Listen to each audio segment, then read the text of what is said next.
Hola, bienvenidos. Buenas noches. Estoy muy contento de dar la bienvenida a este webinar de Compedia, en esta ocasión organizado por el Comité de Alergólogos Inmunólogos Jóvenes de México, que durante toda mi gestión me han acompañado y han organizado una gran variedad de eventos de muy alta calidad. Así es que estoy muy agradecido con su presidenta durante esta gestión, la doctora Mónica Rodríguez, que nos va a presentar el webinar de hoy, que está dirigido hacia la utilidad de pruebas genéticas en el ejercicio de la especialidad de inmunología clínica y alergia. Y como verán, cada día se vuelven más de uso cotidiano, y el saber cómo pedirlas, el saber dónde pedirlas, es indispensable para poder tener los mejores resultados, los más fáciles de interpretar, los, los más fáciles de aplicar también, y por tanto poder dar mejores diagnósticos y consejos genéticos posteriormente a nuestros pacientes. Así es que ¿no? Te dejo la palabra. Mónica, muchas gracias por todas sus iniciativas y que disfruten el webinar de hoy. Muchísimas gracias, doctor Espinosa, también por hacer posible durante toda su gestión que trabajemos en conjunto para realizar muchos de eventos académicos en los que hemos participado de la mano con Compedia. Entonces, les doy la más cordial bienvenida al webinar de este martes académico, donde revisaremos el tema del uso de pruebas genéticas en la consulta del alergoinmunólogo.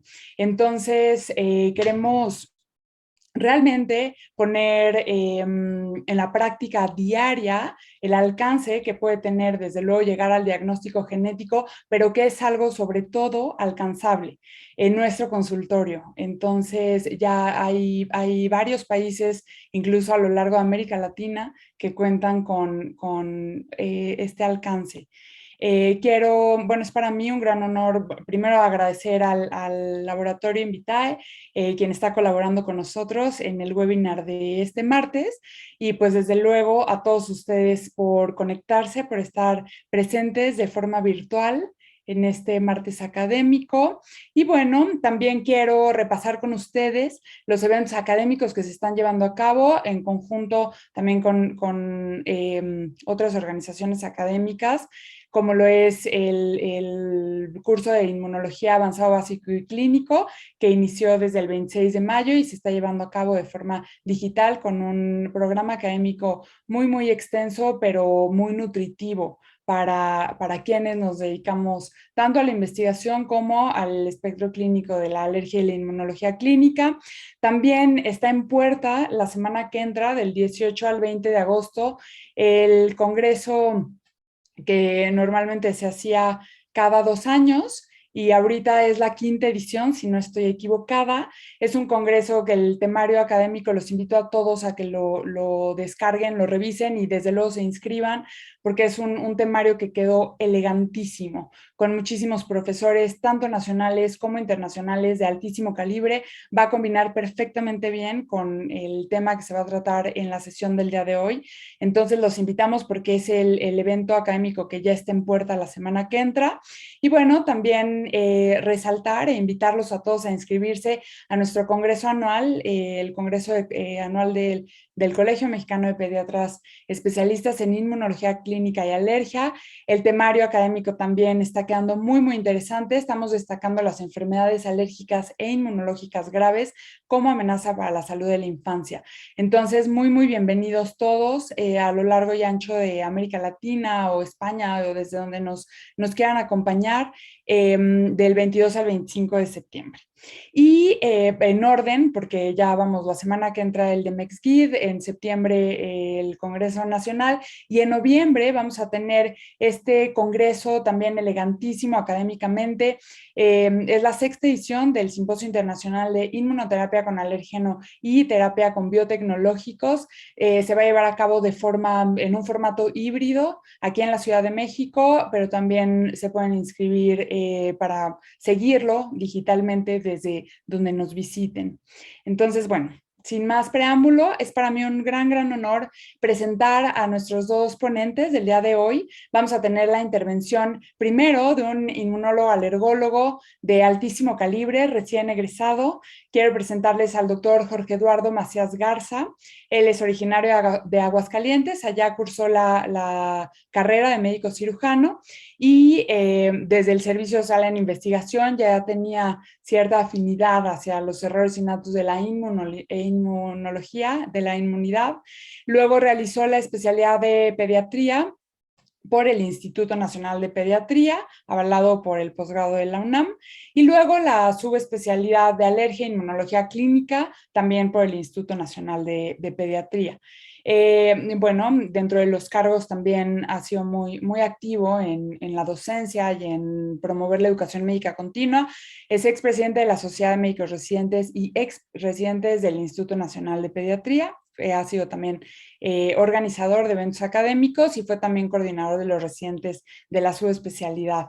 Entonces le doy la muy cordial bienvenida. Va a ser por parte del equipo de alergia e inmunología clínica y también vamos a tener la participación del doctor Carlos Magno Leveprost. El doctor Carlos es genetista y realizó la especialidad de genética médica y actualmente es el Clinical Science Liaison para Latinoamérica por parte de Invitae. Él es miembro de la Sociedad Brasileña de Medicina Genética y es un gran gusto poder pues presentar a los dos ponentes que van a complementar perfectamente bien la sesión del día de hoy. Entonces, con eso, bienvenido primero Jorge y después el doctor Carlos. Y adelante, el micrófono y la pantalla es tuyo, Jorge. Muchas gracias.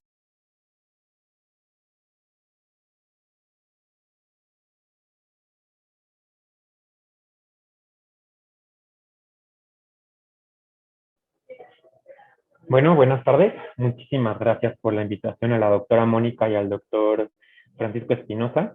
Me toca la presentación para ejemplificar el cómo usamos las pruebas genéticas en nuestra consulta, la presentación de un caso clínico.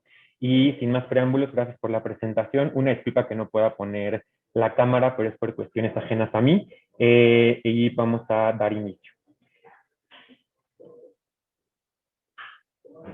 Entonces, vamos a presentar a un masculino de 6 meses de edad, nacido en enero del 2020, 6 meses de edad para el día en que se presentó con nosotros en el Instituto Nacional de Pediatría. Es originario y residente de San Martín de Hidalgo, Jalisco, un lugar en donde hay aproximadamente 28,000 habitantes. Es grupo sanguíneo A positivo y es referido del Hospital Civil de Guadalajara. Si bien dentro de los antecedentes heredofamiliares de importancia, la madre con 31 años y síndrome de intestino irritable, el padre de 31 años y con antecedente de asma, 2 medios hermanos, uno por parte de la madre de 3 años y uno por parte del padre de 7 años, ambos sanos, el abuelo paterno finado por cirrosis hepática aparentemente alcohólica, la abuela paterna finada por cáncer de mama, la abuela materna con obesidad aún viva y el abuelo materno con hipertensión también aún vivo. Dentro de la carga genética cuenta con un primo con asma y una prima con desnutrición que se encuentra también en abordaje. Él, dentro de los antecedentes perinatales, es producto del segundo embarazo, el cual fue normoevolutivo sin ninguna antecedente de importancia. Se obtuvo vía vaginal sin complicaciones. A las 40 semanas de gestación, tuvo un peso bajo para la edad gestacional de 2,650 y una talla de 49 centímetros. Expulsó meconio a las 24 horas y tuvo onfalorexis a los 7 días. Dentro de todos los antecedentes prácticamente negados para sus 6 meses, tenía vacunas colocadas hasta los 2 meses, que fue el momento en que empezó su padecimiento actual, donde se había colocado BCG y una dosis de hepatitis B al nacimiento, y una dosis de hepatitis B y rotavirus a los 2 meses. Quedaba pendiente o no se había administrado hasta el momento ninguna otra vacuna, y pues para los 2 meses quedaría pendiente la pentavalente. La alimentación se llevó primero el seno materno exclusivo a los 22 días. Posteriormente le empezó a dar fórmula de inicio hasta los 2 meses, en donde empieza su padecimiento actual, que lo vamos a escribir más adelante, pero debido a sospecha de alergia a la proteína de leche de vaca, se empezó con fórmula extensamente hidrolizada y terminó con fórmula elemental. Se realizó el tamiz metabólico normal y posteriormente no se realizó ningún otro tamiz. Tiene un ligero retraso en el neurodesarrollo, ya que cuenta con sonrisa social a los 3 meses, sostén cefálico a los 4 meses, y para sus 6 meses de edad aún no presentaba sedestación ni con apoyo y sin apoyo. Dentro de los personales patológicos, el paciente presentó diarrea a los 2 meses de edad, sin ninguna otra comorbilidad, no requirió hospitalización. A los 3 meses de edad se ingresa en un hospital cercano a su lugar de origen por neumonía, en donde estuvo hospitalizado una semana y requirió antibióticos intravenosos. No refieren cuáles, y los padres no traían en ese momento, ni con nosotros, ni en el hospital civil, en el resumen que mandaron, traíamos que antibióticos se habían administrado y se habían logrado aislar algún germen. A los 4 meses presentó otra diarrea, esta vez sí asociada con deshidratación. Se empezó administración con ceftriaxona y amikacina, y aquí fue donde se empezó la sospecha y el abordaje para alergia a la proteína de la leche de vaca, en donde se documentó una IgE negativa para leche, pero hubo una mejoría parcial al momento en que empezaron la fórmula extensamente hidrolizada. Y a los 5 meses, que es la hospitalización en la cual se encontraba previo a ser referido a nuestro hospital, se ingresó debido a la persistencia de diarrea, regurgitaciones y vómito, se documentó desnutrición, y a su ingreso presentó fiebre y tos productiva, por lo que se empezó manejo con antibióticos de amplio espectro, como fue ceftriaxona, gentamicina, metronidazol, por 14 días. Y fue en el momento en el que se empezó el abordaje para un error innato de la inmunidad, en donde se documentaron de manera inicial inmunoglobulinas bajas, que vamos a ver más adelante. Se documentó CMV positivo, por lo que empezaron ganciclovir, y debido a que presentó unas primeras subpoblaciones con linfopenia, y principalmente de CD4, se empezó profilaxis con fluconazol y trimetoprim, y se dio tratamiento debido a que había recibido la BCG con isoniazida y rifampicina. Aquí dentro de los laboratorios, en las biometrías hemáticas, tenemos que la hemoglobina estaba baja para la edad, pero sin requerimientos transfusionales, y que se había asociado más a una inflamación crónica y con deficiencia de hierro. Tenemos que solo había presentado una reacción inflamatoria a su ingreso, que fue el motivo de ingreso a su diarrea con deshidratación, y había presentado un incremento en los leucocitos, sin ninguna otra alteración en la biometría hemática. Vemos que desde su ingreso ya contaba con datos de inflamación a nivel hepático que persistió, incluso aumentó con el paso del tiempo, y que lo que era la excreción y la producción prácticamente no estaban alterados. Tenía hipoalbuminemia, que estaba asociada más que nada a su desnutrición. El abordaje infectológico reportó prácticamente todo negativo, en donde cabe destacar que contaba con TORCH negativo, una PCR para tuberculosis, y tuvo bares seriados en jugo gástrico en 3 ocasiones, los cuales se reportaron como negativos. Se hizo una determinación de VIH, la cual resultó negativo, y lo único que presentó positivo fue el coprocultivo para una E. coli, para la cual era multisensible, para lo cual recibió tratamiento, y se documentó CMV con 11.900 copias por mililitro, que posteriormente a el inicio de ganciclovir, 20 días después, presentó una disminución de la carga viral a 395. Se realizaron estudios de gabinete como radiografías tanto de tórax y de abdomen, sin ninguna alteración aparente, y ahí dentro de los inmunológicos, que es lo que nos compete, la primera determinación se hizo de inmunoglobulinas prácticamente con IgG, IgM e IgA disminuidas, y un ligero incremento en la IgE de 37. Y con esto se empezó la sustitución de gamma-globulina, y se estuvieron tomando gamma-globulinas previo a su administración para verificar que se mantuvieran en niveles terapéuticos. Bueno, niveles de reemplazo más bien. Y dentro de las determinaciones, la primera determinación de subpoblaciones presenta linfopenia, en donde se encuentran CD3 disminuidos para la edad y CD4 disminuidos. El resto de los linfocitos se encontraban dentro de números normales para la edad. Se hizo una segunda determinación que se asoció que podría estar afectada esta determinación por la infección por citomegalovirus, y se hizo esta determinación posteriormente en el Hospital Civil igual de Guadalajara, en donde se documentó ya solo citopenia asociada a CD4, al linfocito CD4. A la exploración física contábamos con un paciente masculino de edad aparente menor a la cronológica, con peso, talla y perímetro cefálico por debajo de las percentilas para la edad. Tiene una cabeza aparentemente pequeña, pero era acorde al tamaño y al peso del paciente. Escasas cejas, un aparente hipertelorismo con micrognatia. La piel se encontraba en escasas pápulas eritematosas, sin datos de vesícula.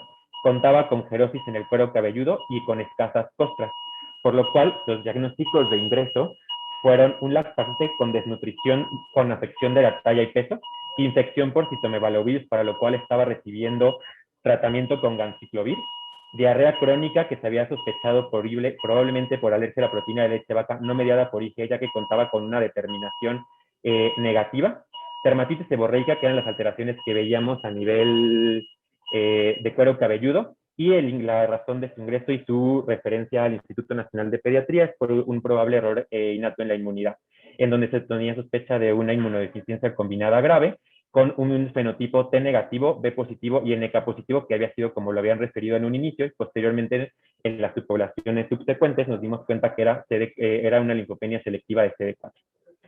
Dentro del abordaje, pues teníamos que tomar en cuenta que el paciente, al ser un paciente menor de 6, bueno, estaba en 6 meses y contaba con un fenotipo T negativo, B positivo, NK positivo, pues esas podrían ser una de las posibilidades diagnósticas en donde vemos este esquema por fenotipos y por grupos que están descritos por que se hicieron en la descripción del 2019 y que ya estaban previamente desde el 2017, que podemos encontrar que algunas de estas las podríamos eliminar por la presentación actual del paciente. Por ejemplo, no tenía adenopatía, ni esplenomegalia, ni datos de autoinmunidad y por lo tanto y tampoco tenía elevación de la IgG y no tenía ninguna alteración con alopecia congénita ni distrofia de las uñas, que también nos haría eliminar estas posibilidades. Y si nos vamos a la referencia de que para considerar un típico tendría que tener una determinación de CD3 menor a 300, pues el paciente en ningún momento, ni siquiera en la primera determinación, contaba con ello, por lo cual tendríamos que pasarnos a las que serían inmunodeficiencias combinadas, pero con un espectro mucho menos profundo. Y de estas el paciente contaba con disminución de CD4 y contaba con inmunoglobulinas disminuidas.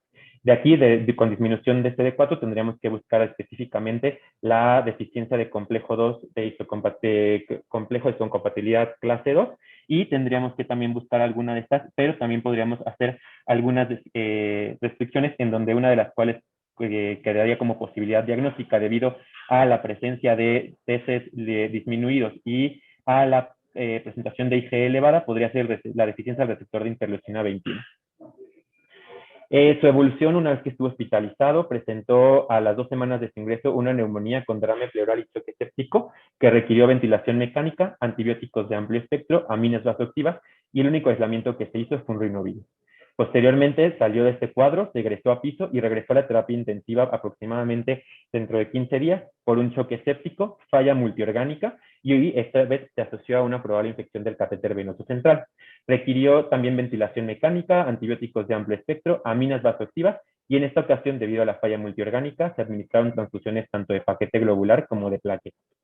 Debido a la diarrea persistente, se empezó el abordaje en donde encontramos aislamiento de norovirus, por lo cual se empezó nitazoxanida y gamaglobulina enteral semanal, con lo que se logró una negativización del norovirus a los 15 días, pero posteriormente persistió positivo. Se hizo una endoscopía en donde se documentó una gastrodenitis y proctocolitis nodular y las biopsias reportaron una inflamación crónica activa con eosinofilia, por lo cual se empezó esteroide a bajas dosis. Y a los 9 meses aproximadamente, fue candidato y recibió el trasplante de células progenitoras hematopoyéticas por parte del padre.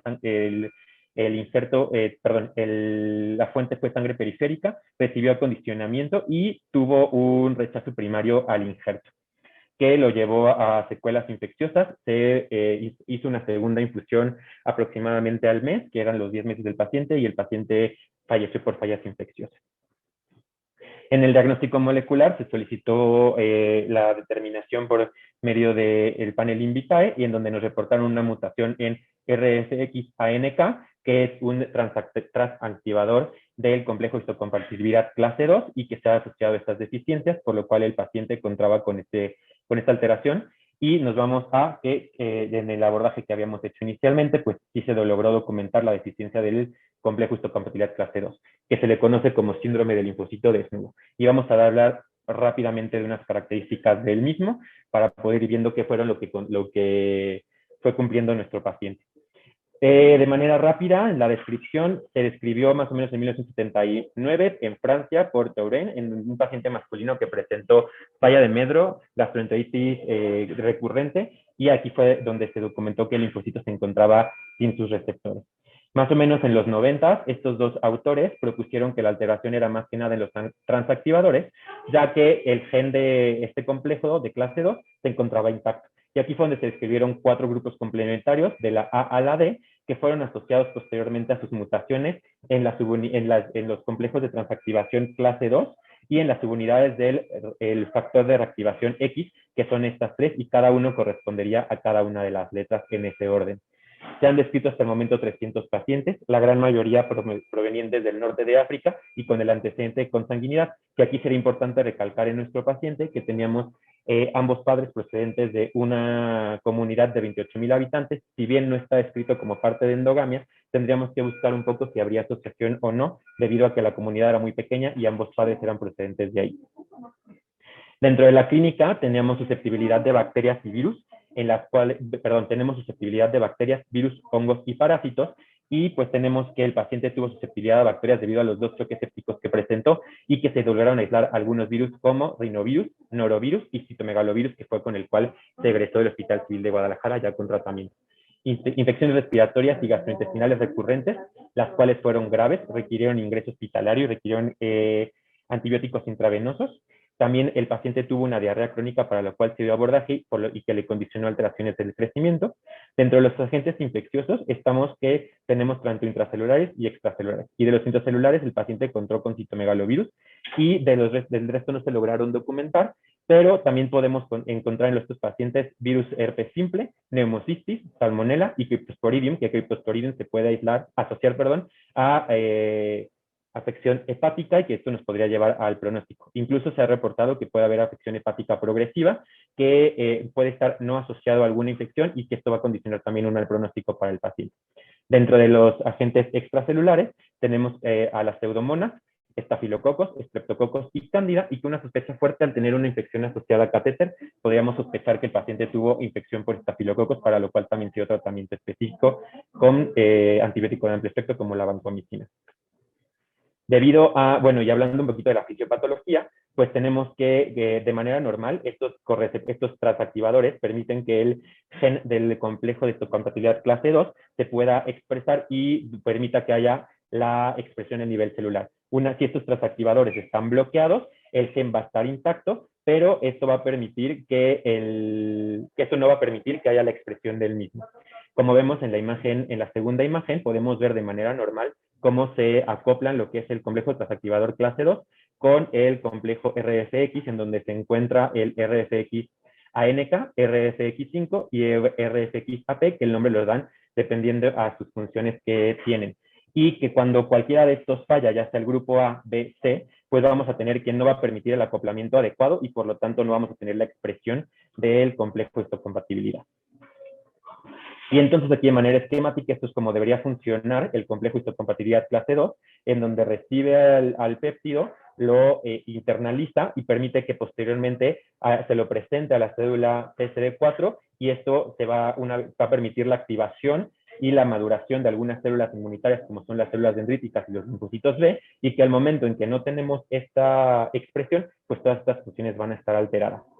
Y la razón o por qué estos pacientes se presentan principalmente con deficiencia de CD4 o selectiva de CD4 es porque a nivel químico, recordemos que para la maduración y el desarrollo del linfocito TCD4 requerimos que haya una presentación de antígeno para tener una selección positiva y una selección negativa.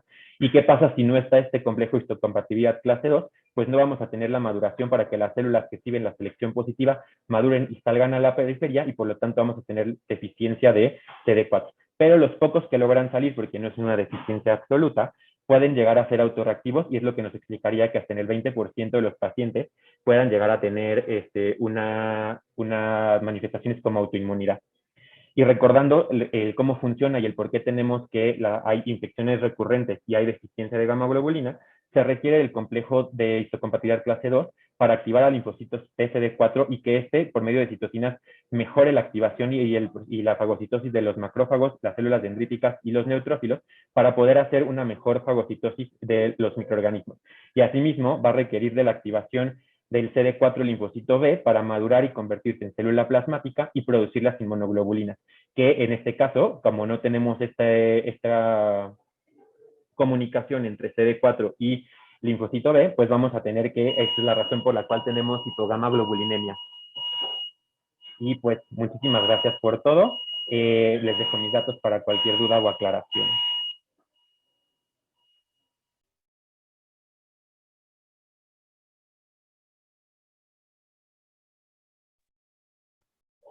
Muchísimas gracias al doctor Jorge por hacernos esta presentación tan interesante de un caso clínico que, bueno, desafortunadamente tuvo un desenlace fatal.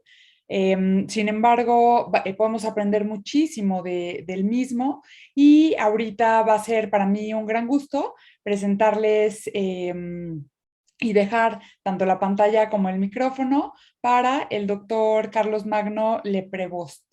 Bienvenido, doctor Carlos, desde Brasil, que nos acompaña en esta tarde-noche. Muchas gracias. Adelante. Yo que los agradezco. Buenas noches a todos y es con mucho gusto que estoy acá esta noche para charlar un poquito al respecto de las pruebas genéticas en inmunología. Creo que es un tema que a cada año que pasa muchas más informaciones son agregadas.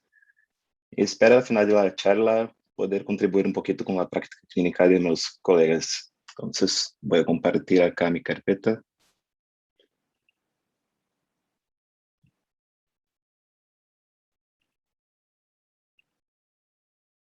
¿Listo? Entonces, vamos a empezar hablando un poquito de las inmunodeficiencias primarias, que parece que son raras, pero como ya saben, no son en la realidad.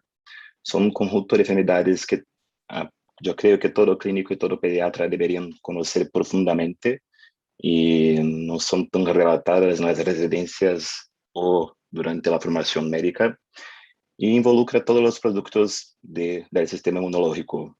La incidencia individualmente en común, pero en conjunto es estimado que una cada 1.000 personas tienen alguna inmunodeficiencia primaria. Y hoy tenemos cerca de 400 genes, 400 es mucho más do que hace 5 o 10 años, genes de transmisión monogénica o dominante o recesiva o ligada con zona X, que pueden causar problemas en el sistema inmunológico. Y si vamos a pensar, este número 1 a cada 1.000 es muy mayor en algunos locales como los hospitales. Entonces, estamos perdiendo algunos pacientes que tienen las mutaciones, que tienen las presentaciones clínicas y no estamos llegando a este diagnóstico.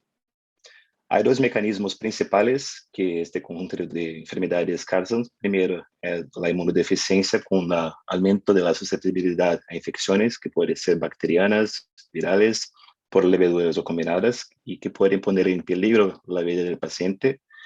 Y por segundo, que partes del sistema inmunológico están hiperactivas, con una pérdida de regulación.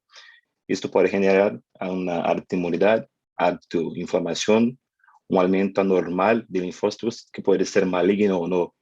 Entonces, muchos de esos pacientes también están con el reumatólogo, que también debe conocer profundamente este tipo de enfermedad. Y la edad de aparición varía. Claro que sí, los chicos, los niños son los pacientes que pensamos primeramente, pero voy a compartir algunos casos clínicos acá de personas que llegan a edad adulta y la primera presentación aparece cuando son ya adultos. Entonces acá podemos ver, este es un artículo de 2018, creo, que señaliza a nosotros el número de genes que están relacionados con las inmunodeficiencias primarias. Y podemos ver que hace 10 años sería aproximadamente 150, hoy tenemos 400 ya, y cada vez que voy a la literatura está cambiando con muchos más.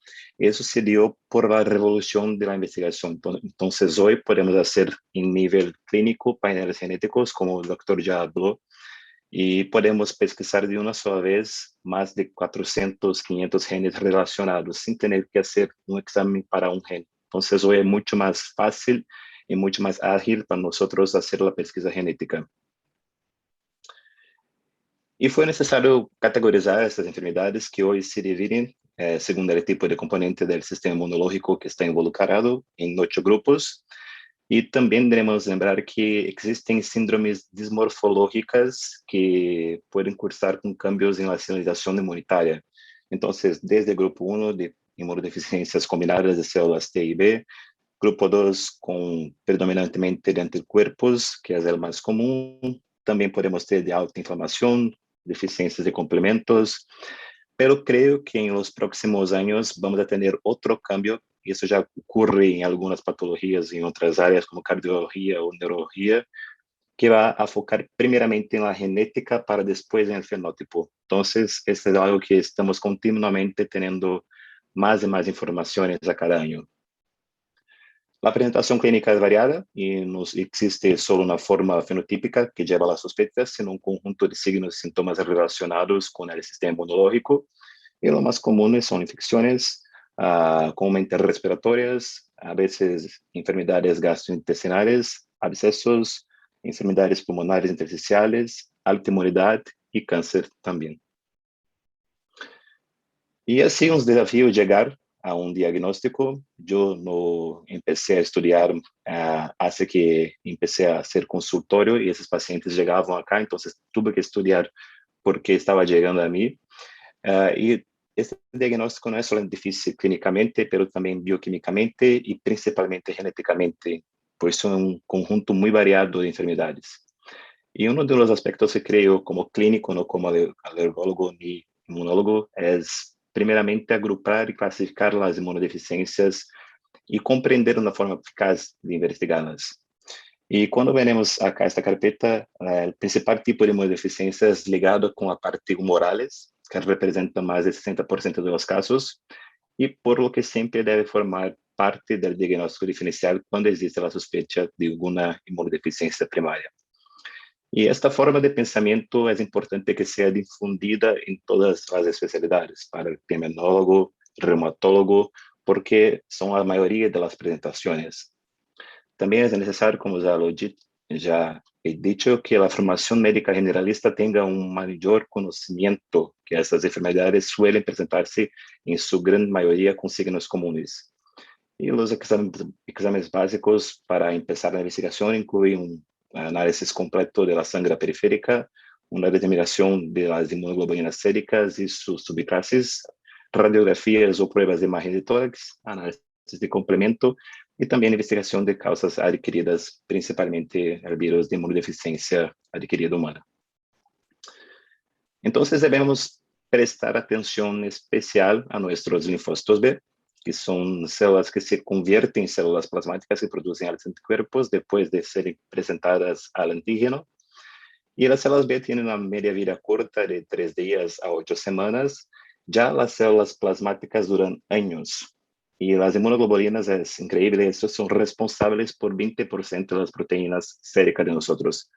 Entonces, continuamente nuestros cuerpos están nos defendiendo y un quinto de las proteínas que están circulando en la sangre son relacionadas con la defensa humoral.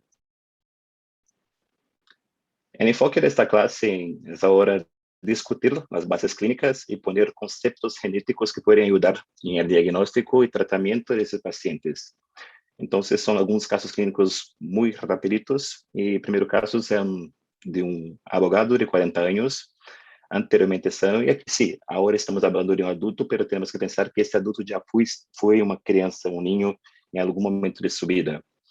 Y este abogado tuvo 2 episodios de neumonía en 2 años, y el segundo se ha complicado por empiema y requiere incluso un drenaje prolongado con sonda torácica.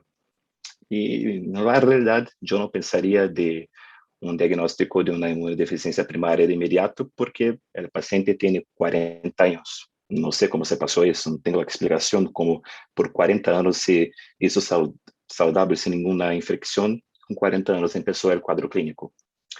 Pero sí, realizó análisis bioquímicos con dosis de inmunoglobulina que mostró una IgG casi inexistente. También no tiene IgA o IgM. Y al lado tenemos una tabla con los valores de referencia de estos exámenes. Y, por supuesto, este paciente no tiene gamma globulinas. En realidad, tuvo suerte en tener nada más grave hasta ahora. Y después, él hizo un análisis genético, y vamos a hablar un poquito de ese gen futuramente en las próximas diapositivas, que reveló por un panel genético una mutación en el gen BKT. Entonces, una primera mensaje para finalizar este primer caso, si posible, siempre que haya un empiema por Streptococcus pneumoniae, pedir un panel de inmunoglobulinas, porque las infecciones de evolución atípica deben siempre suscitar la sospecha de una PDI. Y pueden preguntar a mí, Carlos, en los hospitales todos los días tenemos pacientes con entemas pulmonares. ¿Significa entonces que debemos incrementar siempre la investigación? Mi visión es que sí. Debemos recordar que un panel de inmunoglobulinas es mucho más económico que una hospitalización grave como esta. Entonces, estamos perdiendo esses pacientes porque não pensamos a veces que sí puedes fazer parte de este grupo. El segundo caso é um caso de Irán. É um adolescente de 17 anos que empezó com 4 anos a ter fiebre e tos productiva crônica.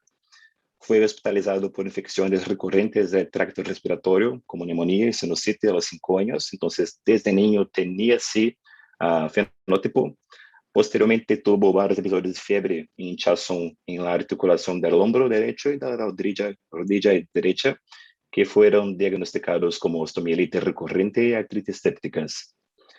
Y su madre, cuando se ha preguntado, había perdido un hermano varón en la primera infancia debido a una infección del sistema nervioso central. Entonces, acá tenemos, al resumo, un cuadro de infección recurrente en el chico con padrón de herencia ligado al cromosoma X. Son 2 hombres, un niño y su tío que estaba a principio con los fenótipos infecciosos. Él hizo panel de inmunoglobulinas también, y con 13 años, 15 años y 17 años, y todas las veces se ha dado muy bajo o indetectable como en los 17 años. Y también se hizo la secuenciación y acá el equipo escogió un exoma para este caso. Cuando tenemos un fenótipo muy claro como este, que es de una inmunodeficiencia con hipogamaglobulinemia, podemos empezar con un panel genético. Hoy los paneles genéticos son muy mejores, tienen una expresión mejor, tienen más capacidad de acuracia en dar el diagnóstico, y reservamos el exoma cuando no tenemos un fenótipo muy claro o cuando el paciente tiene alguna presentación que involucra varios sitios del cuerpo. Acá, pero el exoma reveló, sí fue bueno porque reveló una mutación sin sentido de mesicota en el gen también, el mismo gen, BTK, con un cambio de una histidina por una leucina en la posición 143.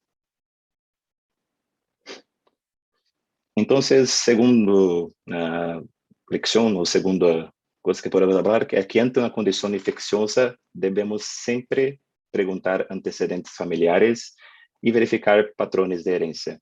Creo que para toda consulta médica debemos reservar 1 o 2 minutos para preguntar un poquito sobre el pasado y también sobre la familia. Entonces, la gamma-globulinemia ligada al cromosoma X es causada por mutaciones en este gen llamado BTK, y los cambios genéticos más comunes son las mutaciones puntuales, 92%, pero también se ha reportado microdeleciones o microduplicaciones que son llamadas CNV, Copy Number Variations, que representan casi 10% de los casos. Y hoy la secuenciación por panel genético en GES, la secuenciación de nueva generación, puede detectar tanto mutaciones puntuales cuanto cambios, cuanto CNVs. Y el cuadro clínico de la gamma-globulinemia ligada al cromosoma X es caracterizado por infecciones bacterianas recurrentes en varones, porque ligada a X, afectados principalmente en los primeros años de vida.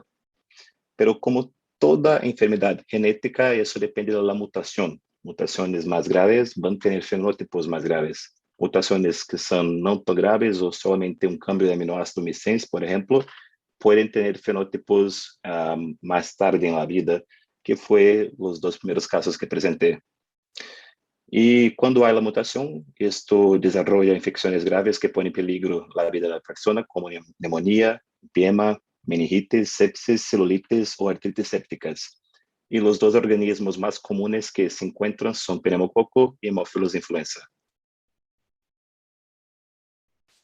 Entonces pasamos ahora para el tercer caso, que es un adolescente de 14 años de edad, con una historia pasada de 3 episodios de neumonía, todos requiriendo hospitalización.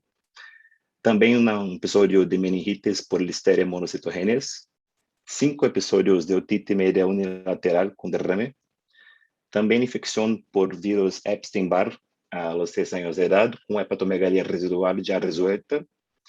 Y también una colitis ulcerosa tratada por un médico especialista con administración continua de azathioprina durante 2 años. En resumen, es un paciente que tiene susceptibilidad aumentada bacteriana y viral y también autoinmunidad asociada.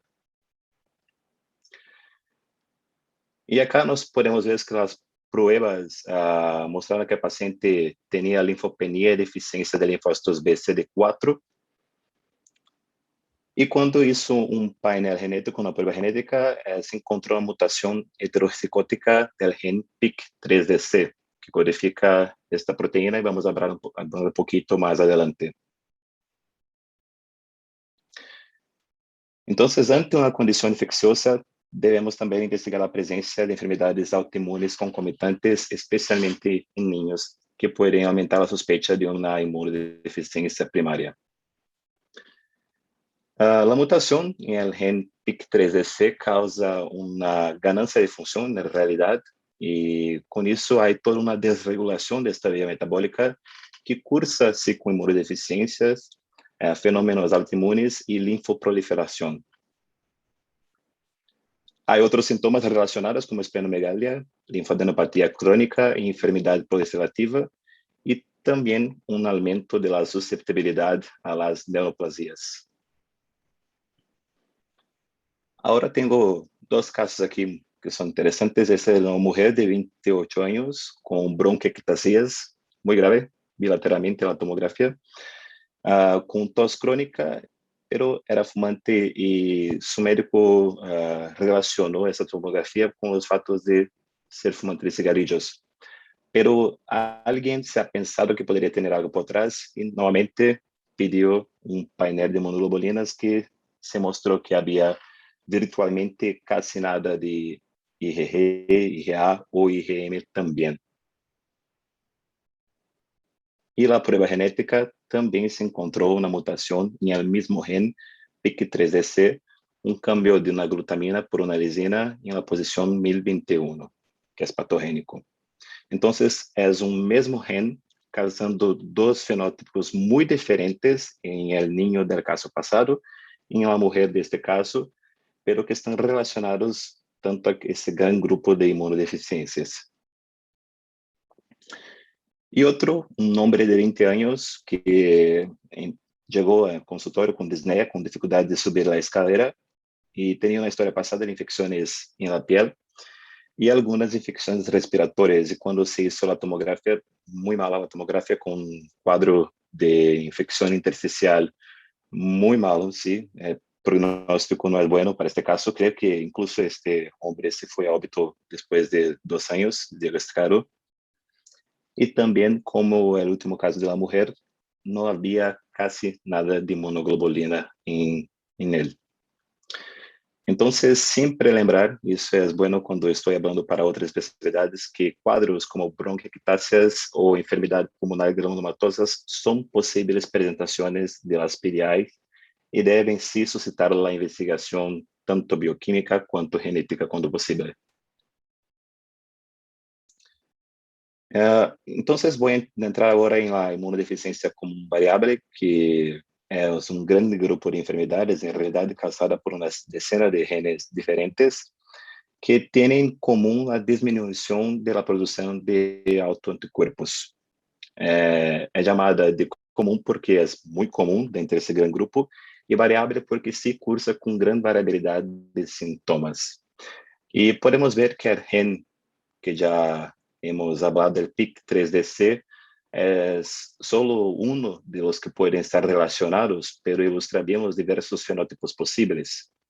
Y hoy en día, con los avances de la secuenciación de NGS, de secuenciamiento de nueva generación, las causas monogénicas se encuentran en aproximadamente 20 a 30% de los casos. En esta corte, creo que es de 2016, se ha encontrado en 10% de los casos. Entonces, es el más común de esta corte y continúa siendo el más común este gen. Y las proteínas involucradas en la producción y función de los autoanticuerpos conforman un sistema muy complejo.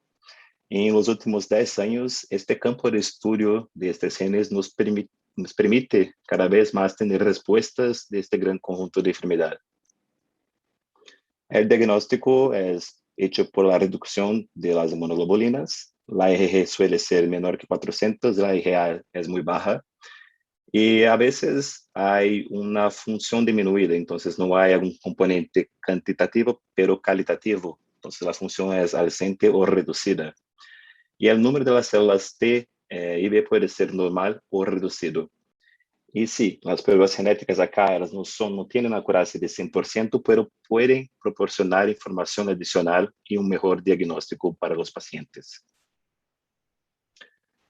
Me gustaría ahora de volver un poco y contar una historia relacionada con uno de los primeros casos publicados de inmunodeficiencia como variable. El primer caso fue reportado en 1954 en una mujer que tenía 39 años, creo, sí. Y cada flecha acá es relacionado con alguna infección que esta mujer se ha reportado para su médico. Y debe haber sido aterrador porque solo un año antes, de 53, se había publicado la gamma globulinemia ligada a la cromosoma X en 3 hermanos pequeños. Entonces, el pesquisador debe ter pensado que Dios no se trata solo de bebés y Dios no se trata solamente de hombres, que sí, pueden ser adultos y también mujeres acometidas. Entonces, es solamente para traer un poquito de historia para esta clase. El sexto caso es un paciente de 3 años de edad con un cuadro de una artritis poliarticular que afecta las rodillas y tobillos bilaterales y se le diagnosticó una artritis idiopática juvenil. Respondió bien al principio a la inyección de corticosteroides, pero la artritis reapareció y evoluyó con múltiples infecciones como otitis, neumonía y amigdalitis. A los 6 años de edad, varios meses después del inicio de Etanercept, desarrolló fiebre persistente de origen desconocida, esplenomegalia, linfadenopatía y citopenías autoinmunes, incluso una anemia hemolítica autoinmune clínicamente leve. Tengo acá 2 biopsias y la patología del vaso. Acá en la izquierda mostró una hiperplasia linfoide leve compatible con enfermedad autoinmune. Y también tengo a la derecha 2 intestinales con características inflamatorias adicionales que incluyeron enteritis autoinmune para este paciente. Este caso también se confirmó una mutación en la prueba genética heterocigota compuesta, entonces los 2 alelos con mutaciones diferentes, pero que sí tenían cada alelo una mutación en el gen llamado LRBA. Y a 15 años inició un tratamiento con inmunosupresor endovenoso cada 60 días y también subcutáneo asociado, con una mejora muy significativa. Y como genetista, yo no prescribo estos medicamentos, pero me encanta esta sensibilidad de ustedes saber cómo y cuánto inhibir o animar el sistema inmunológico de estos pacientes para de una forma también coordinada. Volvemos entonces a la diapositiva que muestra la etiología genética de la inmunodeficiencia como variable. Miramos acá que el gen LRBA es el segundo más relacionado con ese fenótipo. Y no tenemos que recordar todos los genes, yo no sé todos los genes en la realidad, sino los 2 más comunes, PIK3DC y LRBA. Habemos por delante de los paneles genéticos y veremos que nos permiten, en realidad, solo con un examen, hacer la pesquisa de todos estos genes relacionados. Depende de nosotros el reconocimiento clínico, principalmente, levantar la sospecha diagnóstica y, sí, cuando posible, hacer los testes. De enseñamiento, esta frase que los niños con enfermedades autoinmunes deben ser evaluados para inmunodeficiencia primaria también. Entonces, aumentando un poquito más el fenótipo. Tengo el caso 7, una niña de 4 meses que murió debido a infecciones respiratorias recurrentes con disminución del nivel de conciencia y sucumbió a su enfermedad en 4 días. Entonces, solo 4 meses no consiguió tener mucho tiempo de vida. Y la autopsia de esta niña reveló aplasia tímica, bronconeumonía, infección cerebral invasiva por especies de Aspergillus. Y los cultivos microbianos de líquido céfalo-raquídeo, contenido jejunal, vaso y tejido pulmonar revelaron Klebsiella, Pseudomonas, Serratia y coli, todas resistentes a múltiplos fármacos. Por fin, la inmunistoquímica del tecido esplénico obtenido de la autopsia confirmó la reducción de los linfocitos T y fue pensándose que esta paciente debía tener una inmunodeficiencia primaria también. Entonces, acá podemos ver una biopsia del absceso cerebral mostrando mucho crecimiento de muchas especies de micóticas. Y acá tenemos la biopsia del vaso del paciente con inmunistoquímica mostrando que no tenía en realidad casi nada de linfócito CD3, comparando con paciente normal. Al principio que tenemos un esfregazo de inmunistoquímico muy diferente. Y entonces debemos lembrar que la alteración de los linfocitos T puede ser la principal y primera manifestación clínica del síndrome de microdeleción 22q11. Y cuando este es importante porque, diferente de las otras síndromes, tenemos que hacer un examen para avaliar los cromosomos, que puede ser cariotipo, pero generalmente para diagnosticar la microdeleción debemos usar un CGH array, un microarray, para conseguir ver la microdeleción en la cromosoma 22. Y es una síndrome que el propio nombre, velo cardiofacial, demuestra cuáles son los síntomas cardinales. El velo porque podemos tener fendas palatales y fendas labiais. Cardio porque es muy común tener cardiopatías que pueden ser complexas, no solamente una comunicación interventricular, pero a veces una dupla saída de la ventrícula izquierda. Y faciales porque hay dismorfías significativas en estos pacientes. Y voy a mostrarles lo más que podemos para recordar de estos pacientes es lembrar de la nariz. Acá tenemos una nariz con una raíz nasal cuadrada, tanto en este niño cuanto acá en adulto. También podemos ver que la fenda palpebral es oblicua para arriba, y esto es casi que una característica de todas las cromosomopatías. Cuando recordamos, por ejemplo, de la síndrome de Down, que es la más común, recordamos que los niños tienen esta fenda palpebral para arriba. Y también tenemos una oreja que está baja implantada. Entonces, si hacemos una línea del ojo, podemos ver que está baja y también rotacionada posteriormente. Entonces, esta es la característica morfológica del paciente con la microdeleción del cromosoma 22. Y en adultos también pueden encontrar, pero hay formas que no son tan significativas clínicamente. Entonces, acá están personas que también son acometidas, que no tienen parte del brazo longo del cromosoma 22, pero sí también tienen la síndrome. Entonces, realizar una investigación citogenética por caliótipo o microarray, CGH array, ante una condición de inmunodeficiencia asociadas con condiciones morfológicas, cardíacas o deficiencia de linfocitos T, como fue este caso que presenté por último. Al fin de esta parte, quiero comentar este artículo que se fue publicado en 2019 en Centro de Excelencia de Estados Unidos, la Fundación Jeffrey, donde se hizo un painel con 207 genes para casi 160 pacientes que tenían diagnóstico clínico de inmunodeficiencia primaria, y se logró un diagnóstico molecular en 21% de estos pacientes con sospecha de trastorno monogénico. De estos pacientes con resultado positivo, tratamientos estaban disponibles para 80% de las afecciones. Y de acuerdo con estos positivos también, los médicos informaron que los diagnósticos clínicos se cambiaron, alteraron en 45%, el manejo de la enfermedad en 40% de los casos, el tratamiento en 36% de los casos y el asesoramiento genético en 62% de los casos. Entonces, mostrando que es una herramienta muy poderosa para nosotros en la práctica. En otro artículo de Turquía, donde se ha estudiado, creo que Quixoma, sí, creo que Quixoma, no fue un panel genético, 37 pacientes con sospecha de inmunodeficiencia primaria y se logró un diagnóstico molecular en casi mitad de los casos, 17 de ellos. Entonces, el artículo nos muestra todos los genes que fueron encontrados en esos pacientes. Y ahora, para terminar, quería hablar un poquito sobre Invite. Invite es la líder de genética para secuenciación en Estados Unidos y una de las líderes mundiales, que ha hecho más de 2.000 millones de testes genéticos hasta hoy, y tiene una misión de aportar información genética completa a la medicina tradicional para mejorar la atención médica de miles y miles de personas.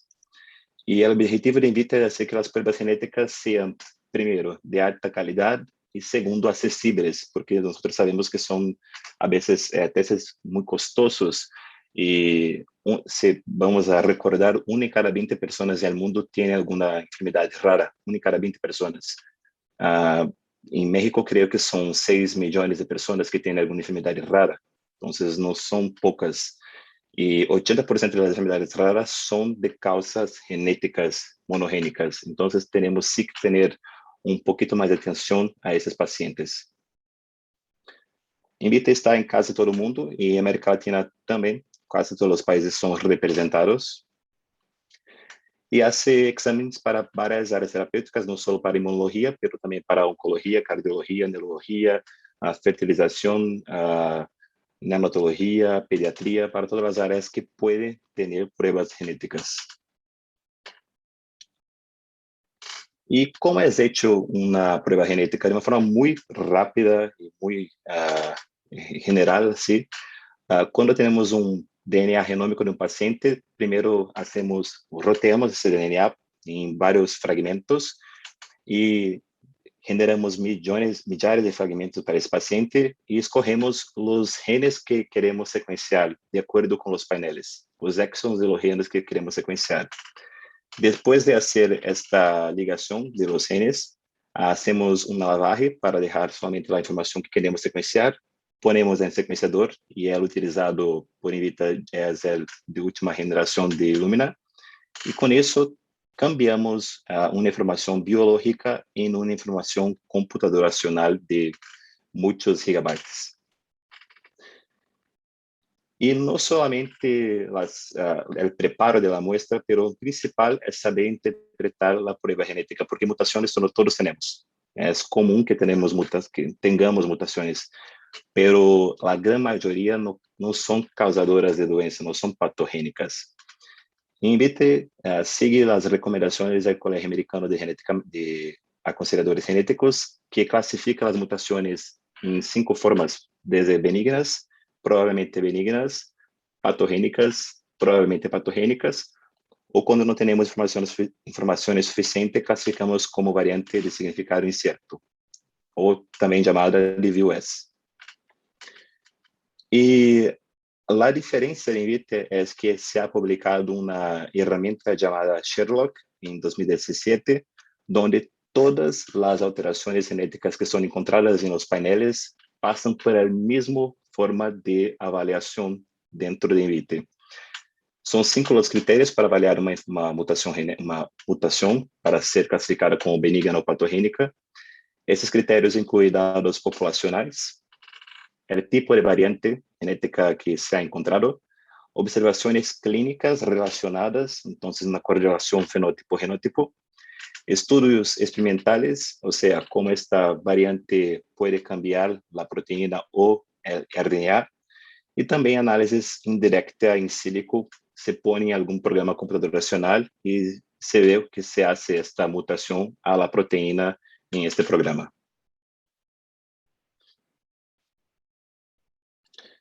¿Y qué tipo de resultados podemos encontrar? Podemos encontrar resultados negativos, o sea, no se ha encontrado ninguna mutación en aquel panel o exoma que explique el fenótipo del paciente. Puede ser encontrado resultados positivos, como el caso que el doctor se ha presentado, y cuando encontramos un resultado positivo en un examen genético, no solamente la mutación nosotros vemos en el laudo, pero también un sumario clínico completo de la mutación. Entonces, ¿por qué se ha clasificado como patogénica? ¿Qué mutación tiene esa? ¿Qué banco de datos se ha utilizado? ¿Cuáles publicaciones ya se han hecho en la literatura? Y detalles también de la variante genética. O por último, podemos tener resultados inciertos, cuando en este momento no podemos clasificar ni como benigna ni como patogénica, pero la información genética está cambiando continuamente. Y a veces un resultado de VUS puede en 1-2 años cambiar para benigna patogénica. Y sí, cuando esto ocurre, un nuevo resultado es enviado para el médico y para el paciente. Invite se ha hecho una actualización del panel de inmunodeficiencia. Entonces, acá arriba en la derecha tenemos una QR code. Puede apuntar su telemóvil para ese QR code que va directo para el sitio. Y hoy el panel genético tiene 407 genes, todos relacionados con formas monogénicas de inmunodeficiencias. Eso va en línea con los últimos guidelines de 2019. Y estos son todos los genes. Es imposible en una clase, o creo en muchas clases, es imposible hablar de todos esos genes, pero sí, todos los que están más relacionados con inmunodeficiencias están acá en este panel genético. Y podemos poner más genes si fuera necesario. No se cambia la accuracia del examen de acuerdo con el número de genes que se están estudiando en el panel. Y acá son sugeridos más 2 add-ons, primero de desendencias ciliares primarias, ciliopatías, porque a veces tiene solamente un fenótipo pulmonar y muy semejante a las inmunodeficiencias, entonces puede en un mismo examen estudiar también 42 genes de ciliopatías, o también algunos genes que pueden causar inmunodeficiencias y que están relacionadas con predisposición a cáncer. Invite hoy ha hecho más de 20,000 paneles de inmunodeficiencias, que es una de las mayores cortes del mundo. Son más de 1,000 exámenes todo mes y la gran mayoría es el panel mayor, entonces con todos los genes. Y los resultados generalmente son de 2 a 3 semanas. Una cosa que es importante como genetista, y creo que es importante para ustedes también, es que hay un programa llamado FVT, Family Variant Testing, lo cual, si tú encuentras una mutación patogénica en un paciente, puede hacer sin costo una investigación genética de todos los parientes, de todos los familiares. Y eso es muy importante porque a veces sabemos que son pruebas que son costosas para aquella familia y tenemos que pedir después de una mutación patogénica para 3, 4, 5 personas. Y invite, se ha encontrado una mutación patogénica o probablemente patogénica, puede ser esto sin costo adicional. Yo no sé si tengo más tiempo, si abro para preguntas, ¿cómo podemos seguir?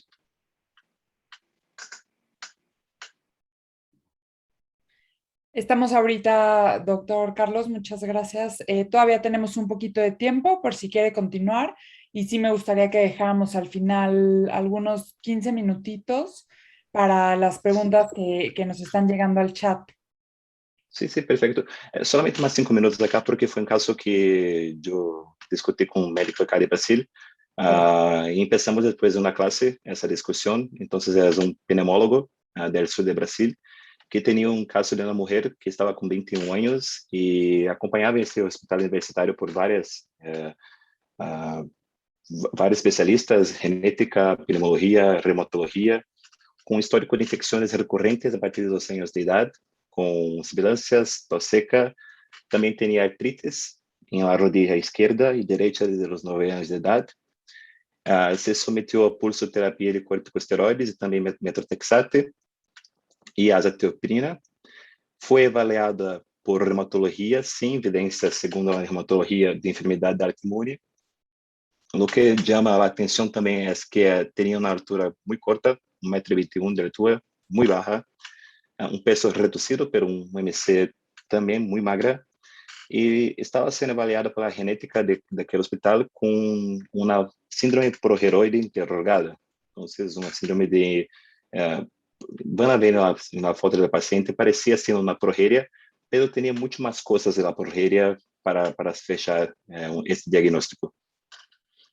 Esta es la tomografía que pedí al pneumólogo y cuando empecé a juntar las piezas de enfermedad de autoinmune, una tomografía con este padrón intersticial asociado, a baja estatura, infecciones de repetición, yo sugerí que hiciera alguna pesquisa primária para inmunodeficiências também, empezando por las humorales y después a dosajes de los linfócitos. Y sugerí también a la América para hacer análisis genéticos con el panel de 407 genes. Y la América me retornó que la reumatología ha sido muy enfática, que ella no tenía síntomas de alta inmunidad, que las inmunoglobulinas estaban normales, pero que ella había pedido algunos exámenes relacionados con los subtipos de los linfócitos. Entonces, después de eso, yo ofrecí algunos diagnósticos adicionales, como discenesia cereais primarias, que también pueden ser evaluadas en el mismo panel, como ya hemos mostrado a ustedes. Fibrosis cística, pero por supuesto que ya alguien ya debía ter dosado el cloro en suor, o deficiencia de alfa-1-antitripsina, o también, más raro, la enfermedad de Niemann-Pick tipo B, que a veces cursa solamente con un cuadro pulmonar muy intersticial, como la tomografía que ya vimos. Y después que vi la altura del paciente, dice a médica, la colega, que acredito que debería también tener una avaliación dismorfológica de este paciente. Y acá tenemos a la mujer de 21 años, y vea, sí, los ojos están cubiertos, pero tenía una facies progeroide, una facies que lembra una persona mucho más vieja do que 21 años, y yo comprendo por qué la genética de este hospital pensó en progeria como el principal diagnóstico para el caso. Y después el médico retornó con esta avaliación con CD3 bajo, CD4 bajo, varias líneas de linfócitos todas bajas. Y nuestra sospecha de una linfopenia o de un disturbio inmunológico se quedó mucho mayor. Ese es el resultado. Entonces fue encontrada una variante patogénica en un gen llamado STAT5B, pero también un alelo de risco aumentado en el gen NOD2, que está relacionado con enfermedades autoinmunes, principalmente gastrointestinales.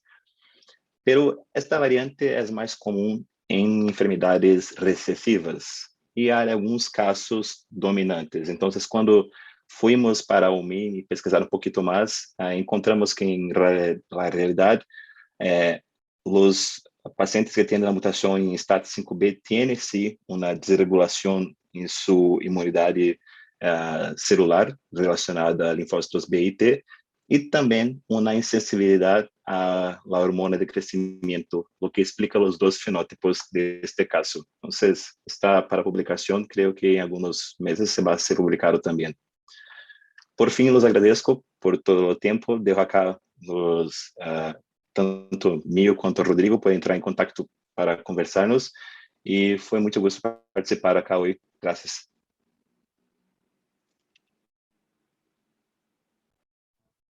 Muchísimas gracias al doctor Carlos y al doctor Jorge por las dos excelentes ponencias. Nos han llegado a los chats mensajes felicitándolos a ambos, y vamos a continuar con usted, doctor Carlos, con algunas preguntitas que llegan por acá. Bueno, algunas hacen referencia al primer caso tan ilustrativo, tan poco común del paciente con agamaglobulinemia ligada al X, pero que debutó a los 40 años. Nos hacen dos preguntas. La primera es si el paciente, bueno, que cursaba con una evolución parecida más bien a una inmunodeficiencia común variable, más que a una gamma globulinemia ligada al X, y también si a ese paciente le hubiera ayudado la aplicación contra neumococo. Creo que no voy a saber responder essa pergunta porque no es un paciente mío, en realidad es publicado en la literatura, y sí, cuando estaba leyendo el artículo también pensé al principio que sería una inmunodeficiencia como variable por el fenótipo, pero después de la prueba genética se ha cambiado para el diagnóstico de gamma-globulinemia ligada al cromosoma X. Entonces, puedo compartir el artículo con ustedes también. La gran mayoría de los casos acá son de artículos publicados por otros colegas.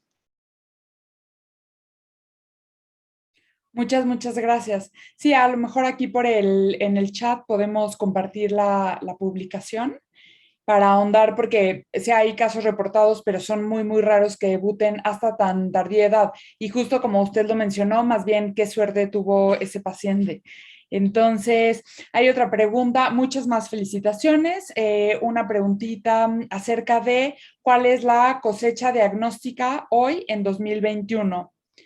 No estoy segura, doctora Sarita, de entender la pregunta yo, pero si nos la puede como ampliar un poquitito para preguntársela al doctor Carlos. Y podemos pasar, tenemos a muchos invitados y sean todos muy, muy bienvenidos desde donde nos estén escuchando. A la doctora Guzmán hasta Chile, la saludo con mucho gusto. Y nos preguntan acerca hoy nos enfocamos mucho en errores innatos de inmunidad, pero también nos gustaría saber acerca del paciente en la consulta de alergia y en específico, por ejemplo, los pacientes que ahorita se han empezado a describir desde hace un par de años, los que tienen deficiencia de alfa-triptasemia.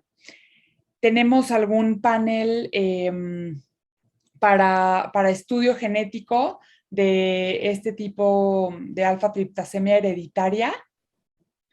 Voy a compartir con ustedes, creo que va a ser más ilustrativo de compartir una tela de toda la área terapéutica de inmunología de INVITE. Y sí, tenemos en realidad varios paneles para diferentes fenotipos, empezando por disceratoses congénitas, las inmunodeficiencias primarias que lo he mostrado. Entonces acá con los genes, que sí fue el foco de la clase, o solamente si fuera deseo solamente pesquisar deficiencias de autoanticuerpos, entonces un panel solamente para a gamma-globulinemia, otro para común variable, outro para hiper-IgE, outro para hiper-IgM. Também há paneles para síndromes autoinflamatórias, pero estes paneles acá, todos esses genes estão neste grande panel de imunodeficiência primária. E o que é importante, que muitos médicos me perguntam a vezes, é se quanto mais genes colocamos nos paneles, isso diminui a acurácia do exame, do teste. Não, isso não diminui. Então, se não tienes muita segurança de qual é o fenótipo de seu paciente, pode seguramente pedir esse painel mejor acá. E solamente para terminar, também há paneles solamente para deficiências combinadas de células B e T, de desregulação imune também, defeitos de células fagocitárias, algumas síndromes bem conhecidas como disceratosis congênita, para angioedema hereditário, que sí, por supuesto, hay tratamiento de taquera, creo que es la farmacéutica, y también para diarrea congénita. Entonces, sí hay muchos otros paneles que pueden ser relacionados, y los invito a entrar en cada uno de estos paneles para conocer los genes que están relacionados, y si tienen alguna duda, pueden enviarme un email para que podamos conversar un poco más profundamente. Muchas gracias. Creo que, para contestar puntual a la doctora María Antonieta Guzmán, creo que específicamente para el gen de alfa, bueno, para descartar o confirmar la mutación de alfa-triptasemia, creo que en este momento todavía no se cuenta con él en el panel, pero seguramente muy pronto. ¿Y hay alguna pregunta? Que si Invite tiene alguna revista propia o sugiere alguna para publicar los casos nuevos que se encuentran con el panel. ¿Cómo sucede todo ese tema con autorías o con los resultados que se reporten de los pacientes, etcétera, etcétera? Hay dos formas en realidad. Primero es el propio médico reportar su caso, como el último que os he mostrado, o respetamos mucho las informaciones genéticas y no disponibilizamos ningún dado personal de paciente para las revistas. A veces Invite junta varios casos, varios resultados genómicos y publica los resultados de una cohorte, por ejemplo. Este trabajo que los he mostrado de Jefferies International de Estados Unidos, por ejemplo, fue una colaboración con Invite. Entonces, las dos formas pueden ser hechas. Perfecto, muchas gracias. Ahora sí ya tenemos un poquito más amplia la pregunta que, por ejemplo, cuando nos mostró el panel de los 207 genes y que bueno, eran alrededor de una quinta parte de los pacientes se logran diagnosticar. Ahora que el panel se ha ampliado hasta 400 genes, podríamos esperar que ya se pudiera diagnosticar a lo mejor por lo menos una tercera parte o un 40%, o todavía no tenemos información al respecto. hasta ahora, ¿no? Tenemos un complemento de ese trabajo de Jeffries para ser publicado en 2022. Entonces, creemos que la acurácia sí va a aumentar. Pero una cosa, cuanto más genes tiene un panel, más resultados de variantes de significado incierto encontramos. Entonces, por ejemplo, el último caso que discutí con América acá de Brasil, teníamos, además de la variante patogénica encontrada, más 5 o 6 variantes de significado incierto. Entonces, estén preparados para cuanto mayor fue el panel, más informaciones genéticas inesperadas. Y exoma, entonces, ni voy a empezar, porque exomas encontramos de todo. Claro, pero por eso también se cuenta con el recurso de tener el guía o la orientación por parte de genetistas y de expertos en el tema. También me gustaría en este momento, bueno, hacer extensa la invitación para todos nuestros colegas, porque hoy tenemos una audiencia a todo lo largo y ancho de América Latina, de que también visiten, por favor, el registro de la CID, de la Sociedad Latinoamericana de Inmunodeficiencias, donde también pues se puede, creo que va un poco de la mano con lograr hacer los diagnósticos genéticos y lograr también nutrir este registro en los pacientes que tengan errores innatos de inmunidad. Nos preguntan también acerca de si existe un panel, que creo que eso ya lo refirió el doctor Carlos, un panel específico para autoinmunidad, para el abordaje de autoinmunidad. Creo que también o sea, se puede revisar a mayor profundidad en la página web y también se puede orientar con base a si las manifestaciones son articulares o son gastrointestinales o de inicio temprano o en presentación en el adulto. Sí, y doctora Mónica, una cosita que no he hablado durante la charla, es muy importante cuando estamos pidiendo testes genéticos poner el máximo de información en el pedido, porque cuanto más información como nosotros como médicos ponemos, más la acurácia del examen, más va a cambiar la acurácia del examen, porque es muy manual. Hay personas, hay genetistas que están haciendo la correlación fenótipo que se ha enviado con el genótipo encontrado. Entonces, si a veces colocamos apenas que el paciente tiene un defecto en la inmunidad y no ponemos cuál defecto, los resultados de exámenes de imágenes, de exámenes bioquímicos, la historia familiar, cuanto más colocarmos, mejor para nosotros y para el paciente. Perfecto. Y nos hacen también una pregunta aquí en los chats acerca qué tan práctico puede resultar invitar, por ejemplo, al paciente la toma de la muestra, el envío de la muestra, en resumen y aterrizándolo a la práctica clínica, ya sea en la consulta o en la medicina institucional, cómo resulta poder accesar a los paneles, a las pruebas. Buenas noches, muchas gracias a todos por su participación y es bastante sencillo, realmente lo que hacemos es que los damos de alta en la plataforma, les damos acceso a todos los paneles o genes que tenemos y es únicamente cuestión de solicitar el panel para su paciente.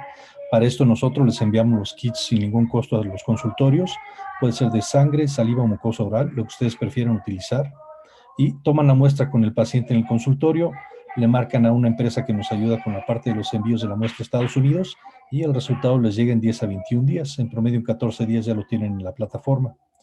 Eso también, para que sepan, no es únicamente el costo de un panel, porque he visto varios que están preguntando cuánto cuesta el panel, etcétera. El costo de los paneles, generalmente no vendemos por gen o por panel, sino más bien por área clínica. Esto significa que ustedes pueden determinar qué paneles quieren usar para su paciente. Si ustedes usan 10 paneles del área de inmuno para un mismo paciente, únicamente se les cobra una prueba y el costo de esta prueba es de $250 para el paciente. Perfecto, muchas gracias. Ya con eso logramos también aterrizar bastante y después de todo el recorrido de información, primero con un caso totalmente ilustrativo que nos presentó el doctor Jorge Macías y después, bueno, con todos los tips o las perlas durante el abordaje de nuestros pacientes y de nuevo lo aterrizamos desde la clínica hasta solicitar la muestra y ya sea corroborar o seguir buscando ya un estudio genético pues un poco más exhaustivo. Creo que cualquiera de los resultados que se obtenga, sobre todo cuando van dirigidos, nos puede arrojar muchísima información. vienen también, siguen llegando bastantes preguntas. Aquí, por ejemplo, digo un poco como de si pacientes que tienen manifestaciones pulmonares crónicas como las bronquiectasias o fibrosis quística o enfermedad pulmonar intersticial, creo que también puede ser como un campo clínico que nos llame muchísimo la atención, como muy bien lo explicó el doctor Carlos. O sea, el chiste es como seguir levantando la alerta que creo que ha venido desarrollándose a lo largo de los últimos por lo menos 10 años, cada vez con un poco mayor de fuerza y presencia, sobre todo por la frecuencia con la que se encuentran estos diagnósticos. Y tal como también fue expresado, me parece que, digo, desde luego llegar al diagnóstico genético, pero por lo menos iniciar el abordaje con exámenes que tenemos muy al alcance en cualquier lugar en donde ejerzamos nuestra profesión, realmente puede cambiar totalmente, digo, la vida tanto del paciente como de la familia, sobre todo porque podemos dejar los tratamientos de forma oportuna, desde que el paciente la clínica del paciente nos está haciendo el llamado.